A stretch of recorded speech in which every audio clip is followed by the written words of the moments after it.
Number 10. Steel cage match, brother. Okay, so it's the early 1900s and you're living in a rapidly growing city. Towers are popping up everywhere, and that means that there's less space for you and your baby to play in. Only if there was a way my baby could get fresh air and sunshine.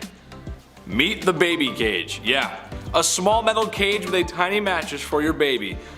The said metal cage is suspended on your windowsill, making the baby suspend multiple stories above ground level. This is just a great idea. The idea behind this terrible idea was that the babies need fresh air and sunshine. Providing them with such was thought to improve their immune system and make them healthier.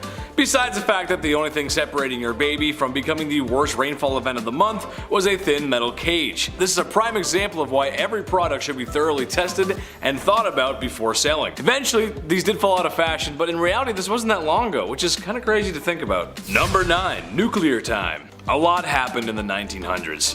I mean, a lot. Couple wars here and there, the TV, the car. It was a busy century. A century full of discovery and invention. One such unusual invention was the radium dial, watches and clocks that were painted with luminescent paint, making the numbers and dials glow in the dark. Trouble with this new invention was the paint being used wasn't exactly safe, as it was made from radium. For the Breaking Bad nerds at home, radium is a highly radioactive element, even more so than the legendary uranium. So when a factory of women eager to get to work were told they were going to be painting watches with radioactive paint, do you think anyone asked for PPE? Truth be told, not everything was known about radium as it was only recently discovered, but what's so unusual is what factories told these women how to paint the watches. In order to give the brushes a fine tip, the women were instructed to use their lips to keep the brushes in perfect order, not knowing that day after day they were ingesting a very radioactive element. And in some sense of dark comedy, they sometimes had fun and painted their nails and on each other. I mean, it glowed in the dark, it was glow in the dark paint, it was new, it was cool. Over 50 women would become very sick from painting, and 12 sadly lost their lives. Number 8. I'm ready for my close-up. Ladies, this one's for you. In this day and age with social media, loving your self-image can be tough. There's tons of things that makeup companies and media do to make you want to be the people they want you to be. If you buy said product, of course. Well, I'm here to tell you that you don't need all that. You're gorgeous just the way you are, and lately, honey, you've been slaying it. However, this marketing manipulation isn't new, and in the past, most certainly wasn't very subtle. Introducing the Beauty Micrometer, the latest from How to Horrify People Daily. It was actually invented by the famed beautician Max Factor Sr. Hell of a name. This steel cagey device was placed over a poor woman's head, to then mathematically calculate the flaws that would be adjusted using makeup products. Obviously these are no longer around, and for good reason. I don't even have a joke for that one, that's just weird. Number 7. Gee, this cane is heavy. As people began to settle down after imperial monarchies went the way of the dodo bird, it was a good idea in everyone's best interest to limit people carrying weapons. If people didn't have swords, it could make another revolution a little less bloody. But what's that I hear from upper class wealthy people who don't want to listen to the rules that they make? Well, how about concealed and hidden swords? Yep, that's right. Cane swords were a popular fashion accessory in the 19th century. As carrying swords fell out of fashion, royal men needed to take swords with them for self-defense, or so they thought. Even women were concealing these hidden bladed inventions in parasols.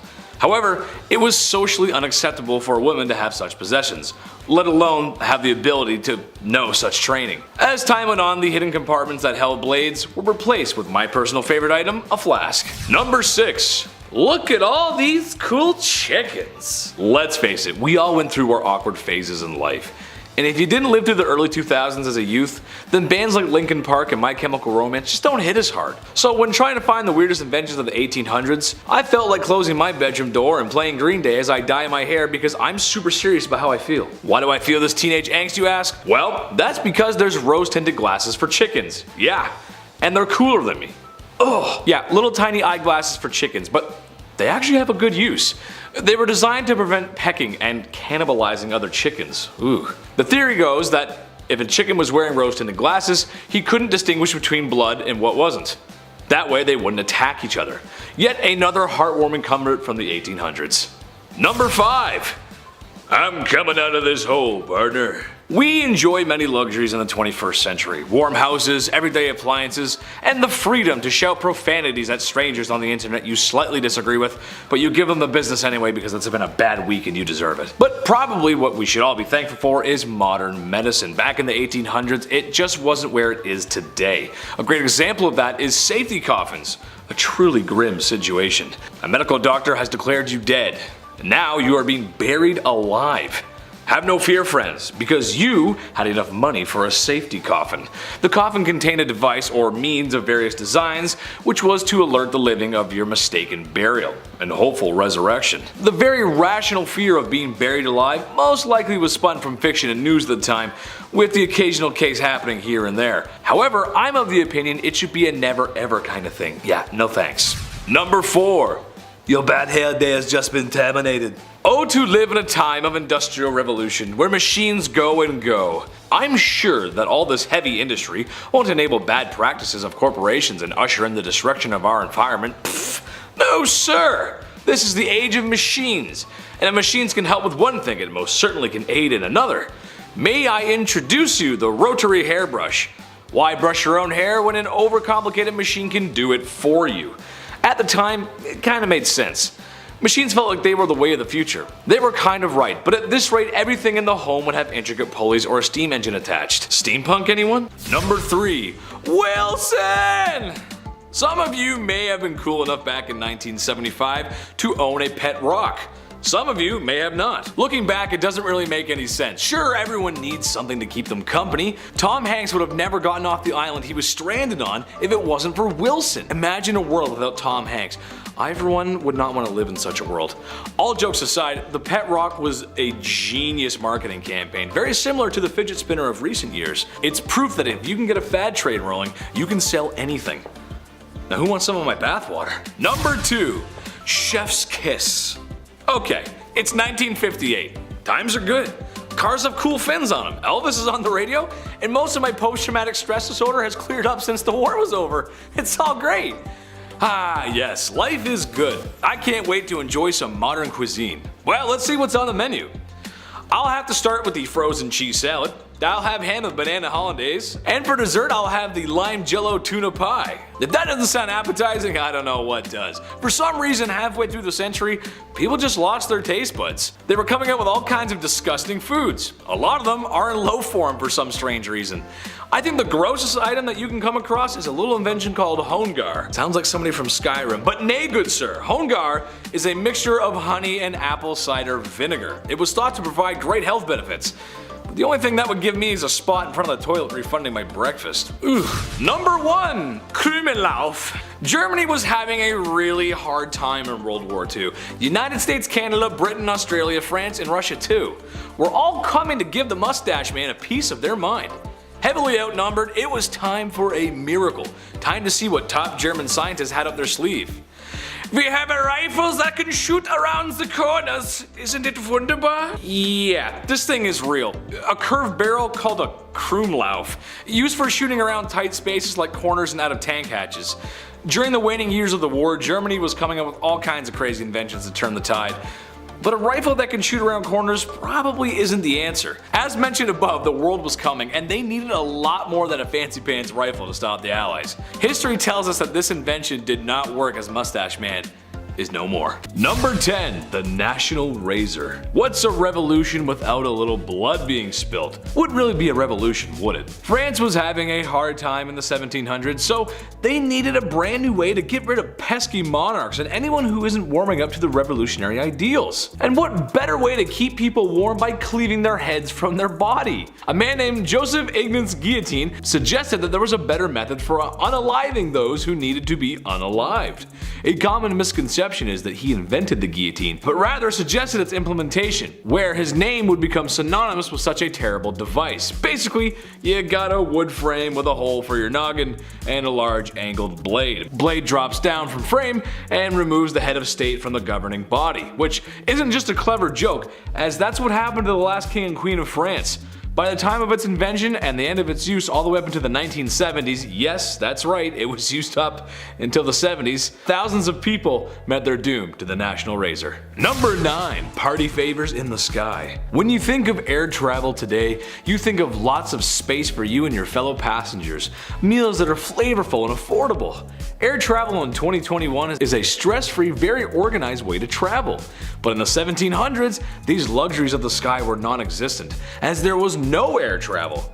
Any international travel was done by ship, which took months at a time and was not a pleasurable experience, opposite to what was described above. Two French brothers wanted to change this, or rather just get off the ground. The two French brothers, Montgolfier, developed and flew the first unmanned hot air balloon on September 19, 1783. This was shortly followed up with a manned flight by Jean-François Pilote de Rosier. This was a very strange invention at the time, as this was really the beginning of humans and flight. Number 8. Puckle needs his gat. Ever since black powder first made it to Europe and Europeans figured out you could make big gun that go boom, people have been trying to come up with better and faster ways to make gun go boom. In the 1700s, the biggest issue with muskets and cannons at the time was reloading, or getting multiple shots off. Loading black powder weapons isn't easy. I'd say ask a pirate, but you can't. Those kind of pirates are all gone now. So to fix the issue of the day, a man named James Puckle invented the very cleverly named Puckle gun. Basically, he just added more chambers of shot rotating around one barrel. Although his idea for the time was genius, in practice it wasn't very effective, as flintlock and black powder are really the main issue. Clumsy, lots of smoke, and does not want to work in less than fair weather conditions. Number 7. Back to the future. During the technological boom of electronics in the 1980s, there was one invention I think is really unusual. Computers, camcorders, and even home video game consoles were becoming commonplace all over the world. People who are familiar with retro Nintendo consoles are familiar with the likes of Super Mario Bros., The Legend of Zelda, or Contra. You may even remember a certain gaming accessory involving a laughing dog every time you miss a duck. What 80s kids might not remember is the Konami Laser Scope. Similar to Nintendo's Zapper, but with two key differences. 1, it's a headset instead of a pistol. 2, it's voice controlled, meaning when you come across enemies in game, you have to shout fire to fire in game. The Konami Laser Scope was bold and tried to be ahead of its time, but when taking a good look at it, 1, it makes the user just look ridiculous, and 2, it doesn't work. Reviews for the headset are not favorable and just defeat the purpose of using a headset.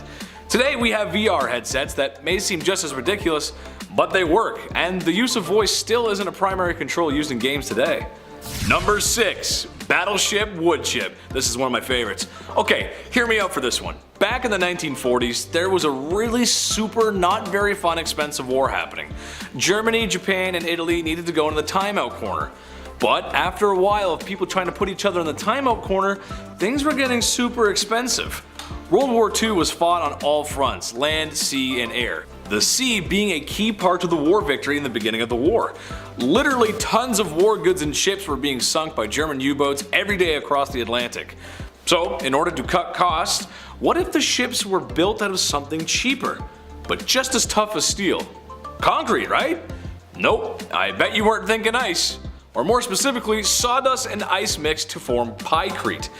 Testing with pykrete had gone so well that in a super secret general meeting, pykrete was presented, shot at in the meeting, ricocheting a bullet causing another general a flesh wound. Having its defense capabilities proven in the war room, Operation Habakkuk was greenlit, and the Allies were planning on constructing an aircraft carrier made out of ice and sawdust to help thwart the German U-boats. However, this was scrapped, as a boat made of sawdust and ice would really not be much help against a German U-boat. Plus, where do you sleep? Can you cook on there? Way more questions than answers. Number 5. Hello there! Channeling our inner General Grievous, our number 5 spot belongs to the monowheel. Originally designed in the 19th century, it wasn't until the 20th century they slapped a motor on one of these bad boys and did their best escape attempt from Utapau. Sorry, I'm a Star Wars guy. It just looks like the vehicle from the third movie, I can't help myself. In reality, the monocycle is a single-wheeled motorized vehicle where the driver either sits inside the wheel housing or right beside it. Today these vehicles are still around but really only used for entertainment purposes, as the design does have a few issues. One wheel gives balance issues, there's a visibility issue since, well, you know, you're usually sitting inside the wheel, and an issue called gerbling, which basically means if the driver brakes too hard, the inner ring will overcome its own gravity and the driver will do a full loop, similar to how a gerbil spins around on its wheel. Seeing that would make Monday morning traffic a lot more amusing though, I gotta say. Number 4. Deep breath, my equine friend. World War I was the war to end all wars, except for the 10 major wars that came after it. Noted for being the bloodiest and most destructive conflict at the time, it gave humanity a bunch of cool and exciting inventions, so long as they were not being used on you. One of the worst things to come out of the First World War was the extensive use of trench warfare and chemical weapons, or more specifically chlorine gas. Trench warfare was brutal, not only in its barbaric over-the-top charges into machine gun fire, but also in its living. Trenches had terrible living conditions, and were difficult to take from the enemy. Crossing no man's land was no joke. So, to eliminate the pesky enemies entrenched in their trenches, the very cruel chlorine gas was used, causing nausea, violent coughing, chest pain, and corneal burns. Just about everything you'd find on the back of normal medication, right? Gas masks helped when they were available, but unfortunately they were not the only living creatures on the battlefield. This is where our invention comes in. The very depressing invention of the horse gas mask. The idea is the same. Horses need protection too, and since World War I was still a war powered by horses, it was more common than you might think, and a lot of our equine friends perished alongside us. Number 3. Pseudo cool. Okay, so back in the 1700s, food was really hard to keep. For example, meat is packed with a salty brine in order to preserve it. It either has to be shipped overseas or last long enough through a cold and brutal winter. But plans for refrigeration were being drawn up, specifically the idea of vapor compression refrigeration.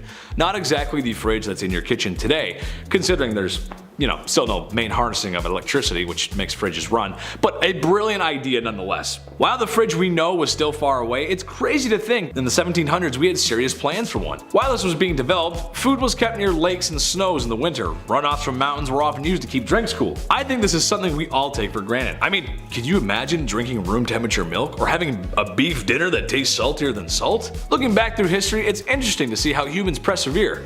As much as I love food, I don't know if I could stomach food from the past. Thank goodness we don't eat anything gross today. Hey man, do you have any canned cheese left? I'm kinda hungry.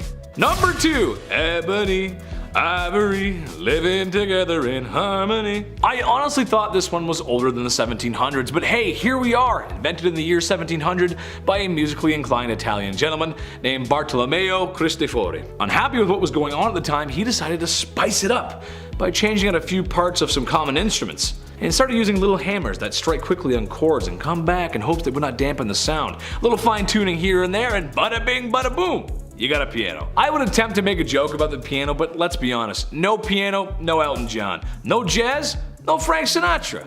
If you're asking me, that's a big problem. Number 1. ABCs. As someone who struggles with reading, this one makes me want to hide under my covers at night. I spent countless hours as a kid learning to read, and oh man, the phonics lessons were brutal. And thanks to this invention, I can blame it all on the 1755 invention, the English Dictionary. Yep, that's right. One of the most influential too. Written by Samuel Johnson, it took 7 years to compile all the words I can't pronounce. He was commissioned 1,500 guineas for the project, which is worth about £250,000 today. Until the completion of the Oxford Dictionary 173 years later, Johnson's dictionary is considered to be the preeminent English dictionary and a huge achievement in scholarship. I mean, you gotta give the guy credit for writing this. Imagine writing an English essay for 7 years. But then again, £250,000 for some of my writing also sounds pretty good. All I have to do now is learn to read and write. Number 10. The bullet mousetrap. You might have heard me say that and said, what? Which is exactly what I said when I saw a mousetrap that's main killing potential was to fire a lead slug Minuteman style at a small rodent. It is no exaggeration to say that the difference between this mousetrap and a musket is that a musket weighs a little bit more. The mousetrap was loaded just like a traditional musket of the time, with black powder, a lead ball, and even a percussion cap. In all honesty, I'm not sure how you go about defending this mousetrap. Textbook definition of overkill. Also, there's a loaded firearm in the house with a hair trigger that a small rodent could set off by gently grazing it. I like to imagine a fun family game of, do I no longer have a sister, or was that just a mouse, after hearing a small musket fire inside the home. I also had to mention that while the immediate danger of a 32 .32 caliber lead ball finding a new home in your stomach is frightening enough, black powder being black powder is very volatile and produces a lot of energy. Fire hazard. Smokey the fire safety dog does not approve. Number 9. Tea for men. Winding the clock back to the 1800s, you'll find pictures of distinguished ladies and gentlemen. And these distinguished gentlemen have the fullest and thickest mustaches ever grown by man. Much care is needed to maintain such a manly image. So when an established gentleman goes for his morning tea, it would be rather unfortunate to get his mustache wet and ruin his dashing good looks. An invention of the 1800s beckons to solve this issue with the mustache cup. Mustache cups were invented so the chivalrous men of the day didn't ruin their grooming rituals with a cup of Earl Grey tea. The cups had a small porcelain mouthpiece with a smaller hole for drinking, while the main piece would protect the stash. It may sound ridiculous, but it almost looks like a modern travel mug. So maybe they were onto something. Number 8. Nightmare story. I don't know about you guys, but no matter how you present them, dolls are just creepy. Have you ever noticed that when someone has a creepy doll, it's never just one? There's always a bunch of them for some reason. I don't know, I wouldn't want the room to feel safe or welcoming after all. One man in 1871 said, "I know, let's make them even creepier by having them move themselves." The creeping doll, as it was called, was a doll-like automaton that had clock-like gears to simulate real human movement, with the addition of hidden wheels underneath to aid in the doll moving across the floor. Because, you know, the last thing I need is this doll creeping into my bed at night. Number 7. Cotton Eye Joe. Dear YouTube gods, I am sorry that history is full of not so cool things, but here at Bumblebee, I'm the queen bee, and I'm here to give the buzz to my sweet honeybees. So in the name of good morals, monetization, and not getting smited, I'm gonna talk about your least favorite S word.